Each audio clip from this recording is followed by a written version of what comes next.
Hello மக்களே, welcome back to the football RC Tamil. Manchester United 2 and Chelsea 1 so call world champions சொல்லக்கூடிய நம்ம club world கப்பை win பண்ண செல்சியை நம்ம வந்து ஹம்பிள் பண்ணியிருக்கோம். எஸ்பெஷலி அலெஜாண்ட்ரோ கர்னாச்சோ ஓல்ட் ட்ராஃபோர்ட என்ன சிங் பண்ணாங்க அப்படின்னா, என்ன பாடுனாங்க அப்படின்னா, மேட்ச் முடிஞ்சதுக்கப்புறம், "இந்த எலிய வந்து அப்படியே தொரத்துங்கடா, எலியெல்லாம் எதுக்குடா இங்க வந்துட்டு இருக்கு?" அப்படிங்கிற மாரி பாடிட்டு இருந்தாங்க. ஸோ ரொம்ப ரொம்ப ஃபன்னியா இருந்துச்சு. And he deserved it. ஏன்னா அவன் வந்து ஒரு நல்ல ஒரு மேன் யுனைட்டடுக்கு வந்து அவன் ஒரு என்ன சொல்றது? ஒரு கான்சன்ட்ரேட்டடா இருந்து, அந்த கடைசி வரைக்கும் மேட்ச ப்ளே பண்ணி, அதுக்கப்புறம் வந்து மேனேஜருக்கு வந்து லாயலா இருந்து, அந்த மாரி இருந்து அவன் வந்து ட்ரான்ஸ்ஃபர் ஆகல. அவன் வந்து, "நான் இனிமே இங்க வரமாட்டேன்" அப்படின்னு சொல்லிட்டு Instagramலலாம் போஸ்ட் போட்டு, சான்சோ ஃப்ரீடம்னு ஒரு போஸ்ட் போட்டான் இல்லையா? அந்த மாரி தான் இதுவுமே. அ ராஷ்ஃபோர்டோட நேம் போட்டு, ஆஸ்டன் வில்லா சட்டைய போட்டுட்டு இப்படி இது பண்ணிட்டு இருந்தான். அதுக்கப்புறம் ஃபெப்ரிசியோ ரொமானோட கோட்ஸ்க்கெல்லாம் வந்து லைக் பண்ணிட்டு இருந்தான். இந்த மாரிலாம் என்னென்னமோ பண்ணிட்டு இருந்தான். ஸோ, அவன பத்தி இங்க பேச வேணாம். ஸோ, அது அவ்வளோதான் முடிஞ்சு போச்சு. மேன் யுனைட்டட் 2 அண்ட் செல்சி 1 ஒரு important win for Ruben Amorim. Important win for Man United and us. நம்ம ஒரு ஃபேன்ஸா இருந்து இந்த வின்ன வந்து பார்க்கறது வந்து ரொம்ப ரொம்ப நல்லா இருக்கு. பிகாஸ் செல்சி வந்து 2013, 14 அந்த டைம்லேருந்தே வந்து நம்ம செல்சி வந்து நம்மளோட ஹோம்ல வந்து வின் பண்ணதில்ல. அந்த ரெக்கார்ட வந்து ரூபன் அமரிம் உடைச்சிருவான். ஜெயிச்சுட்டு போயிருவானுங்கன்னு சொல்லிட்டு நெறைய சொல்லிட்டு இருந்தாங்க. நானும் இப்படி தான் நெனச்சேன். But we won it. கொஞ்சம் லக் இருந்துச்சு. லக் ஃபேக்டர் இருந்துச்சு. இல்லன்னு நான் சொல்ல மாட்டேன். அந்த ரெட் கார்ட் வந்ததா இருக்கட்டும். அதுக்கப்புறம் கேசமிரோ வந்து another red card. So half டைம்க்கு அப்புறம் செல்சி அண்ட் மேன் யுனைட்டட் வந்து ஈவனா தான் இருந்துச்சு. ஏன்னா 10 வெர்சஸ் 10 தான். 2 பேருமே ரெட் கார்ட் வாங்கியிருந்தாங்க. பட் என்ன ஒரு வித்தியாசம் அப்டின்னா, நம்ம வந்து 2-0 லீட்ல இருந்தோம். அவங்க வந்து பிரஷர்ல இருந்தாங்க. அண்ட் ஆல்சோ அந்த ரெட் கார்ட்னால வந்து நெறைய சப்ஸ்டிடியூஷன்ஸ்லாம் பண்ணிட்டாங்க. ஸோ அது ஒரு விஷயம். அண்ட் ஃபர்ஸ்ட்டே நம்ம வந்து நெகட்டிவ்ஸ் கொஞ்சம் இருக்கு. அத பார்த்துடலாம். பிகாஸ் என்னதான் நம்ம இந்த வின் பண்ணியிருந்தாலுமே, டிசிஷன் மேக்கிங்ஸ் அண்ட் டாக்கிள்ல டிசிஷன் மேக் பண்றது அண்ட் பாஸ்ல டிசிஷன் மேக் பண்றது. ஃபைனல் தேர்ட்ல வந்து நம்ம ஈஸியா இந்த இந்த மேட்ச்ல வந்து நம்ம 5 டூ 6 கோல்ஸ் நம்ம ஸ்கோர் பண்ணியிருக்கலாம். Decision making is costing us. அதான் சொல்றேன் இல்லையா, அமரிம் வந்து ஒரு ஈஸியான வின்னுக்கு வந்து இந்த மேட்ச வந்து கோச் பண்ணிட்டு இருந்தான். ரெட் கார்டுக்கு அப்புறம். பட் நான் ஸ்டார்ட்டிங் 11க்கு அப்புறமா வரேன். ஏன்னா ஸ்டார்ட்டிங் 11 எனக்கு ரொம்ப ரொம்ப டவுட்டா இருந்துச்சு. ஏன்னா செல்சிய நீங்க ஒரு வேர்ல்ட் சாம்பியன்ஸ வந்து ஃபேஸ் பண்றீங்க. பட் ஸ்டார்ட்டிங் 11 என்ன இது பண்றீங்கன்னு எனக்கு தெரியல. அந்த மாரி இருந்துச்சு. ஸோ அத பார்க்கறதுக்கு முன்னாடி kindly subscribe do this channel and smash the like button. ஏன்னா 1Kக்கு வந்து நம்ம ரொம்ப தூரத்துல இல்ல.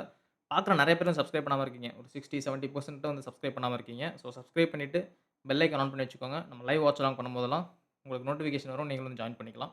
So kindly subscribe. And first நம்ம நெகட்டிவ் என்ன அப்டின்னா, நம்ம அமேட்டியால வந்து சம்பவம் பண்ணியிருக்கோம்ல பெஞ்சமின் சிஸ்கோக்கு. பால் இருக்கு. பால் வந்து வந்துருச்சு. அது வந்து செல்சியோட மிஸ்டேக் வழியா தான் அந்த பால் வந்துச்சு. நம்ம வந்து நல்லா பில்டப் பண்ணோம். கோல் கீப்பர் எங்க நிக்கிறான்னு பாருங்க. கோல் கீப்பர் வந்து அவனோட பாக்ஸ விட்டு வெளில வந்து நின்னுட்டான். கோல் கீப்பர் பாக்ஸ விட்டு வெளில வந்து நின்னுட்டான். ஈஸியா நீங்க பெஞ்சமின் சிஸ்கோக்கு ஒரு பாஸ் போட்டிருந்தா, தட்ஸ் அ கோல். அங்க யாருமே இல்ல. கோல் லைனுக்கு யாருமே இல்ல. டிஃபெண்டர் பாருங்க. டிஃபெண்டர் நடுவுல இருக்கான். செஸ்கோக்கு நடுவுல இருக்கான். செஸ்கோ ஆஃப் சைட்லயுமே இல்ல. பட் நீங்க அமேடியால என்ன பண்ணியிருக்கான் அப்டின்னா, அமேடியாவோட லெஃப்ட் ஃபுட் தான். நேச்சுரல் ஃபுட் தான். ஈஸியா ஒரு பாஸ் போட்டுருக்கலாம். செஸ்கோவும் டபுள் ஃபுட் தான். அவன் வந்து இந்த மாரியான சிச்சுவேஷன்ஸ்லலாம் அவன் டபுள் ஃபுட்ட வச்சு அவனால போத் ஃபுட்ட வச்சு அவனால வந்து ஸ்கோர் பண்ண முடியும். பட் அமேடியால என்ன நெனச்சான்னு தெரியல. ஒரு 3 செகண்ட்ஸ், 4 செகண்ட்ஸ் வந்து பால ஹோல்டு பண்ணி, ட்ரிபிள் பண்ணி, உள்ள கிராஸ் போறான். அதுக்குள்ள டிஃபெண்டர்ஸ் எல்லாம் வந்துட்டானுங்க. கோல் கீப்பர் வந்து பொசிஷனுக்கு போய்ட்டான். கிளியர் பண்ணிட்டாங்க செல்சி.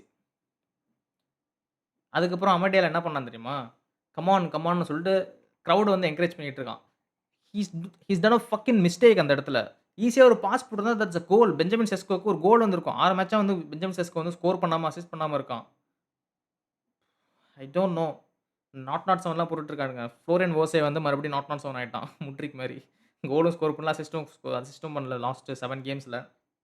ஸோ அமாண்டியால அந்த இடத்துல நல்லா பண்ணியிருக்கணும். அண்ட் ஆல்சோ இன்னொரு மிஸ்டேக் அந்த இடத்துல ப்ரூனோ பெர்னாண்டஸ் ஒரு வாட்டி பண்ணான். லெஃப்ட் சைட்ல டோகு சூப்பர்பா அந்த இடத்துல வந்து பொசிஷன்ல இருந்தான். ப்ரூனோ பெர்னாண்டஸ் கவுண்டர் அட்டாக் அது. அதுவுமே செல்சி மிஸ்டேக் தான். பட் செஸ்கோ வந்து ஒரு ஈஸியா ப்ரூனோக்கு வந்து ப்ரூனோ தான் பால் வச்சிருப்பான். மறுபடியும் செஸ்கோக்கு போடுவான். செஸ்கோ வந்து ஒரு 1, 2 பாஸ் போடுற மாரி ஃபேக் பண்ணியிருப்பான். அதாவது அந்த இடத்துல பால வந்து செஸ்கோக்கு போடக்கூடாது ப்ரூனோ பெர்னாண்டஸ். இங்க பார்த்தீங்கன்னா தெரியும். ப்ரூனோ பெர்னாண்டஸ் வந்து பால் வச்சிருக்கான். நான் ஏரோ மார்க் போட்டிருக்கேன். ப்ரூனோ பெர்னாண்டஸ் வந்து செஸ்கோக்கு பால் போடுவான். செஸ்கோ வந்து 1, 2 பாஸ் மாரி போட்டு மறுபடியும் ப்ரூனோ பெர்னாண்டஸ்க்கே வரும். ப்ரூனோ பெர்னாண்டஸ் வந்து 1, 2ன்னு நெனச்சுக்கிட்டு செஸ்கோக்கே போட்டுருவான். செஸ்கோ வந்து டஃப்பான பொசிஷன்ல இருந்து அவனால ஸ்கோர் பண்ண முடியாது. பட் அந்த இடத்துல டோகோக்கு போட்டிருந்தீங்க அப்டின்னா, டோகோ அந்த இடத்துல ஸ்மாஷ் பண்ணியிருப்பான் கோல. மறுபடியும் இதே இடத்துல ப்ரூனோ பெர்னாண்டஸ் வந்து, நான் வந்து இது பண்ணேன் அப்டின்னு சொல்லிட்டு ஆடியன்ஸ சேர் பண்ணுவான். இன்னொரு இடத்துல இதே மாரியே அமேடுக்கு ஒரு சான்ஸ் கிடைக்கும். அதாவது அமேடு ரன் பண்ணிட்டு இருப்பான். ப்ரூனோ பெர்னாண்டஸ் வந்து மறுபடியும் அவனுக்கு பால் வச்சிருப்பான். ஷாட் அடிப்பான். அது வந்து எங்கேயோ போயிரும் ஷாட்டு. மறுபடியும் ப்ரூனோ பெர்னாண்டஸ் வந்து எஸ் கம் ஆன்னு சொல்லிட்டு கிரவுட என்கரேஜ் பண்ணிட்டு இருப்பான். 5 கோல்ஸ் நீங்க ஸ்கோர் பண்ணியிருக்கலாம். ஈஸியா 5 கோல்ஸ் ஸ்கோர் பண்ணியிருக்கலாம். அதுக்கப்புறம் நீ கிரியேட் பண்ணி ஃபைனல் தேர்ட்ல மிஸ் பண்ண அதெல்லாம் நான் சொல்லவே இல்ல. நான் ஈஸியான சான்ஸஸ் 5 கோல்ஸ் வந்து இன்னைக்கு நம்ம ஸ்கோர் பண்ணியிருக்கலாம். செல்சிய வந்து ஃபர்ஸ்ட் ஹாஃப்லயே நம்ம வந்து அடக்கியிருக்கலாம். பட் இதுதான் வந்து ப்ரூனோ பெர்னாண்டஸ் அண்ட் இதுதான் மேன் யுனைட்டட். இந்த மேட்ச் வந்து லக்கின்னு நான் ஏன் சொன்னேன் அப்டின்னா, இதனால தான். ஏன்னா செல்சி வந்து அவங்களுக்கு அவ்வளவா சான்ஸ் எல்லாம் கிரியேட் பண்ணல. என்னதான் செகண்ட் ஹாஃப்ல நீங்க என்ன ப்ரோ சொல்றீங்க வின் பண்ணிட்டீங்கன்னு சொல்லிட்டு செல்சி தான் செகண்ட் ஹாஃப்ல பால் ஃபுல்லா வச்சிருந்தாங்கன்னு சொல்லிட்டு. Yes they have the ball. They got the possession more than 60-70% அவங்க வச்சிருந்தாங்க. பட் சான்ஸ் கிரியேட் பண்ணவே இல்ல. லாஸ்ட் 10 மினிட்ஸ் தான் அவங்க சான்ஸ் கிரியேட் பண்ணாங்க. லாஸ்ட் வந்து 7 மினிட்ஸ் வந்து ஆடட் டைம் குடுத்திருந்தாங்க. 7 டூ 8 மினிட்ஸ் குடுத்திருந்தாங்க.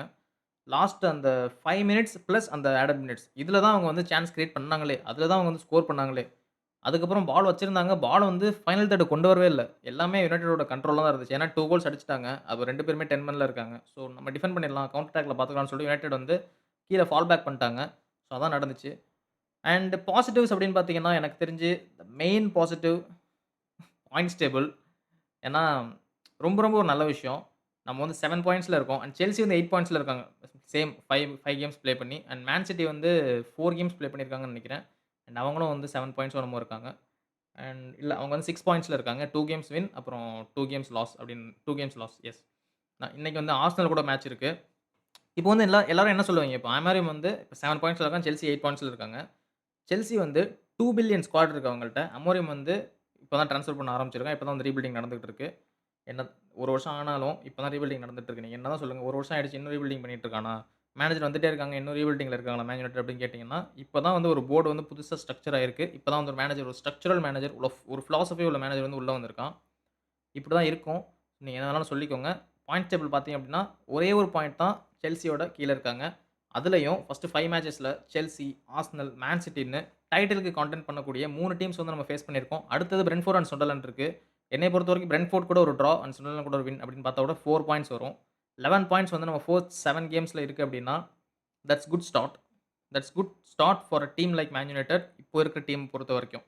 அண்ட் மேன் சிட்டிக்கு என்ன சொல்லுவீங்க? இன்னைக்கு ஆர்சனல் கூட மேட்ச் இருக்கு. Man United and man United, Arsenal and spores இந்த 3 பேர வந்து அவங்க ஃபேஸ் பண்ணியிருக்காங்க. மேன் சிட்டிக்கு இருக்கக்கூடிய ஸ்குவாட் ஸ்ட்ரென்த்துக்கு பெப் குவார்டியோலா அண்ட் அவங்களோட அன்லிமிட்டட் பட்ஜெட் இதெல்லாம் வச்சு பார்க்கும்போது அவங்க வந்து இந்நேரம் செகண்டோ, தேர்ட்ல இருந்திருக்கணும். அவங்க வந்து நம்மளுக்கு கீழ இருக்காங்க. அப்படின்னா என்ன சொல்லுவீங்க? பெப் குவார்டியோலா சாக் பண்ணணும்னு சொல்லுவீங்களா? It's not like that. எல்லா டீமுக்குமே இப்படி வரும். மேன் சிட்டிக்கு வந்து லாஸ்ட் இயரும் வந்து அவங்களுக்கு ஒரு புவர் சீசன். இந்த சீசனும் அவங்களுக்கு வந்து புவரா தான் ஸ்டார்ட் ஆயிருக்கு. பட் லெட்ஸ் சி என்ன பண்ண போறாங்க அப்படின்னு சொல்லிட்டு. அண்ட் ஆல்சோ இன்னொரு பாசிட்டிவ் என்ன பொறுத்தவரைக்கும் Matthias de Ligt. What a player man! Centre பேக்ல சாலிடா இருந்தான். Rock solid. அவன தாண்டி போவே முடியல. நெறைய பால் கிளியர் பண்ணான். நெறைய பால் வந்து ஃபர்ஸ்ட் ஹாஃப்ல ஃபர்ஸ்ட் 5 மினிட்ஸ்ல நீங்க பார்த்தீங்க அப்டின்னா, நம்ம அந்த ரெட் கார்டுக்கு வாங்குன காரணமே, அந்த ரெட் கார்ட கிரியேட் பண்ண காரணமே, ஃபர்ஸ்ட் மஸ்ராவி வந்து ரைட் விங் பேக்ல ஸ்டார்ட் பண்ணான். அதுக்கப்புறம் மஸ்ராவி வந்து சென்டர் பேக் பொசிஷனுக்கு போயிட்டு, மத்தயாஸ் டெ லிக்ட் ரைட் விங் பேக் பொசிஷன்ல போய், அங்க போய் அவன் வந்து ப்ளே பண்ணிட்டு இருந்தான். மறுபடியும் 2 பேரும் இன்டர்சேஞ்ச் பண்ணாங்க. அங்கேருந்து தான் பயந்தீருக்கு பால் போணுச்சு. பயந்தீர் வந்து செஸ்கோக்கு ஒரு பால் வந்து லாங் பால் போட்டான். அப்புறம் செஸ்கோக்கு பேக் ஃபிளிப் ஆகி எம்புமோ வந்து ராபர்ட் சாnchez வந்து டேக்கிள் பண்ணி ரெட் கார்ட் வாங்குனான். ஸோ இந்த மேட்சோட ஒரு மெயின் டிஃபரன்ஸ் என்னன்னு பார்த்தீங்கன்னா, மஸ்ராவி and மத்தயாஸ் de லிக்ட் and look Shah, Harry மகுயர் இந்த எல்லாருமே ஜம்ப் பண்ணாங்க. அதாவது சென்டர் பேக்லேருந்து சென்டர் டிஃபென்சிவ் மிட்ஃபீல்டுக்கு வந்து ஜம்ப் பண்ணாங்க. இது எப்ப நடந்துச்சுன்னா, செல்சி வந்து ரெட் கார்ட் வாங்கி 10 மென் ஆனதுக்கு அப்புறம் தான் நடந்துச்சு. நார்மலா இது எப்ப நடக்கும் அப்டின்னா, when you have a good defensive midfielder like Baleba or Caicedo or Rodri இந்த மாரி பிளேயர்லாம் இருக்கும்போது, நீங்க வந்து நார்மலாவே உங்களோட சென்டர் பேக்ஸ் வந்து மேல புஷ் பண்றதுக்கு வாய்ப்பு இருக்கு. ஏன்னா, உங்க டிஃபென்சிவ் மிட்ஃபீல்டர் வந்து பேசியா இருப்பான், அத்லெட்டிக்கா இருப்பான். அவனுக்கு வந்து இன்டென்சிட்டி நெறையா இருக்கும். அவன் வந்து நெறையா பிட்ச வந்து கவர் பண்ற மாரி இருக்கும். பட் இப்ப நீங்க கேசமிரோ வச்சிருக்கிறதுனால, உங்க சென்டர் பேக்ஸ்னால புஷ் பண்ண முடியாது. ஏன்னா, கேசமிரோவால அவ்வளோ ஃபாஸ்ட்டா பண்ண முடியாது. ஸோ, சென்டர் பேக்ஸ்க்கு வந்து ஒரு தயக்கம் இருக்கும். நீங்க நெறைய வாட்டி பார்த்திருப்பீங்க ரூபன் அமரிம், கேசமிரோ வந்து முன்னாடி போன்னு சொல்லிட்டு புஷ் பண்ணுவான். அது ஏன் புஷ் பண்ணுவான் அப்டின்னா, அவன் முன்னாடி போனா தான் சென்டர் பேக்ஸும் இன்னும் கொஞ்சம் முன்னாடி போய் அந்த டிஃபென்சிவ் மிட்ஃபீல்ட் இடத்துக்கிட்ட வந்து ஓவர்லோட் பண்ண முடியும். பட் காஷ்மீரோ பண்ண மாட்டான். ஏன்னா அவனுக்கு தெரியும். முன்னாடி போய்ட்டா மறுபடியும் பின்னாடி நம்மளால ஓடி வர முடியாதுன்னு சொல்லிட்டு. அதனால தான் இன்னைக்கு வந்து 2 எல்லோ கார்ட். 2 அது வந்து மாறி ரெட் கார்டா மாறி இதானுச்சு. ஸோ அதனால தான் வந்து லிசாண்ட்ரோ மார்டினஸ் வரதுக்கு ரொம்ப ஆர்வமா இருக்கேன். ஏன்னா லிசாண்ட்ரோ மார்டினஸ் வந்தான் அப்டின்னா, எனக்கு தெரிஞ்சு லிசாண்ட்ரோ மார்டினஸ் வந்து லெஃப்ட்ல இருப்பான். யோரோ ரைட்ல இருப்பான். சென்ட்ரல் டிலிக்ட் இருப்பான். ஸோ யோரோ அண்ட் லிசாண்ட்ரோ மார்டினஸ் 2 பேருமே அந்த டிஃபென்சிவ் மிட்ஃபீல்ட் பொசிஷனுக்கு போயி, அங்க வந்து அந்த ஓவர்லோட் பண்றதுக்கு சான்ஸ் இருக்கும். அண்ட் காஷ்மீரோ அங்க வொரி பண்ண தேவையில்ல. ஏன்னா லிசாண்ட்ரோ மார்டினஸ் அண்ட் யோரோ 2 பேருமே வந்து பேசியே இருப்பாங்க. ஸோ எஸ் 4 4-3-3 ஃபார்மேஷன்ல உங்களுக்கு 2 சென்டர் பேக்ஸ் இருப்பாங்க. அதுல 1 சென்டர் பேக் தான் இந்த ரோல பண்ண முடியும். பட் நீங்க 3-4-3 ப்ளே பண்ணும்போது உங்களுக்கு 3 சென்டர் பேக்ஸ் இருக்காங்க. ஸோ 2 சென்டர் பேக்ஸ் உங்களுக்கு அந்த ப்ளே பண்ண முடியும். ஸோ ஒரு சென்டர் பேக் வந்து கீழ சாலிடா இருப்பான். அதுதான் de Ligt and Yoro and Lisandro Martinez or Yoro or Heaven, Yoro, Shaw. இந்த 2 பேருமே மேல ஓவர் அவுட் பண்ண முடியும். இதுதான் வந்து 3-4-3 யோட ஒரு அட்வான்டேஜ். ஸ்போர்ட்டிங்கில ரூபன் அமரும் இதான் பண்ணுவான். சாபி அலோன்சோ பேர் லெவர்குசன்ல இதான் பண்ணான். ஜோனத்தன் தா வந்து சாலிடா இருப்பான். இந்த சைடு 2 சைடு வந்து இந்த 2 சென்டர் பேக்ஸ் வந்து மேல வந்து போயிட்டு இருப்பாங்க. அதுல ஒரு சென்டர் பேக் தான் இப்போ ஹிங்கப்பே. அவன் வந்து ஆர்சனல்ல இருக்கான். ஸோ பட் ஹாவி அலோன்சோ வந்து இப்போ ரியல் மேட்ரிட்ல வந்து 4-3-3 அப்புறம் 4-2-2-2 அப்புறம் 4-5-2 இந்த மாரிலாம் ப்ளே பண்ணிட்டு இருக்கான். அது என்ன விஷயம்னு தெரியல. ஸோ எஸ் அந்த மாரி நடந்துட்டு இருக்கு. ஸோ இந்த மேட்ச் வந்து ரொம்ப ரொம்ப ஒரு நல்ல மேட்ச். பாசிட்டிவ்ஸ் என்ன? பாசிட்டிவ்ஸ் வந்து அதான் சென்டர் பேக்ஸ் மேல டிஃபென்சிவ்ல ஓவர்லோட் பண்ணதுனால இந்த மேட்ச் வந்து நம்மளால வின் பண்ண முடிஞ்சுச்சு. 2 கோல் வந்து ஸ்கோர் பண்ண முடிஞ்சுச்சு. பட் 2 கோலுமே பார்த்தீங்க அப்டின்னா, செல்சியோட மிஸ்டேக் தான். ஃபர்ஸ்ட் கோல் நம்ம நல்லா தான் ஸ்கோர் பண்ணோம். ப்ரூனோ பெர்னாண்டஸ் வந்து ஒரு சூப்பர்பான ஃபினிஷ். ஒரு சூப்பர்பான அசிஸ்ட் அந்த இடத்துல. அப்போ வந்து அசிஸ்ட் யாரு பண்ணா? எம்புமோ பண்ணான்னு நெனைக்கிறேன். நல்ல ஒரு அசிஸ்ட். அதுக்கப்புறம் செகண்ட் கோல், அந்த கோல் கீப்பர் வந்து முன்னாடி வரணுமா வேணாமா? முன்னாடி வரணுமா வேணாமான்னு சொல்லிட்டு இப்டி இப்டி பண்ணிட்டு இருப்பான். பட் அவன் வரல கடைசி வரைக்கும். லூக் ஷா வந்து ஒரு பிரில்லியன்ட்டான ஒரு ரன்னிங் ஹெட்டர். ரன்னிங்ல ஓடி வந்து அதுக்கப்புறம் ஹெட்டர் பண்ணான். அப்புறம் மறுபடியும் ஒரு கேசமிரோக்கு ஒரு சூப்பர்பான ஒரு goal. And man of the match என்னோட மேன் ஆஃப் த மேட்ச் யாருன்னு கேட்டீங்கன்னா, மத்தியாஸ் டெ லிக்ட். ஏன்னா ஆல்ரெடி சொன்ன மாரி தான். Rock solid. So next match நம்ம வின் பண்ணியே ஆகணும். ஸோ நெக்ஸ்ட் மேட்சோட ப்ரிவ்யூ ஏதாவது இருந்தா நான் உங்களுக்கு வந்து நான் கன்வே பண்றேன். அண்ட் ஆல்சோ இந்த மேட்ச் வந்து ரொம்ப ரொம்ப நல்ல match. And Man City versus Arsenal மேட்சும் இருக்கு இன்னைக்கு நைட்டு. ஸோ அது நான் முடிஞ்சா இன்னைக்கு நான் வந்து லைவ் வாட்ச் சேனல்ல வர்றேன். ஸோ சப்ஸ்கிரைப் பண்ணி பெல் ஐகான் ஆன் பண்ணி வச்சுக்கோங்க. லைவ் வந்தா உங்களுக்கு வந்து டக்குன்னு நோட்டிஃபிகேஷன் வரும். ஸோ இந்த மேட்ச் பத்தி உங்களோட காமெண்ட்ஸ், உங்களோட கருத்து, லைன் அப்ல பண்ணியிருக்கலாம் அப்படின்னு சொல்லிட்டு நெறைய சொல்லுங்க. And until then let's keep the ball rolling. Thank you.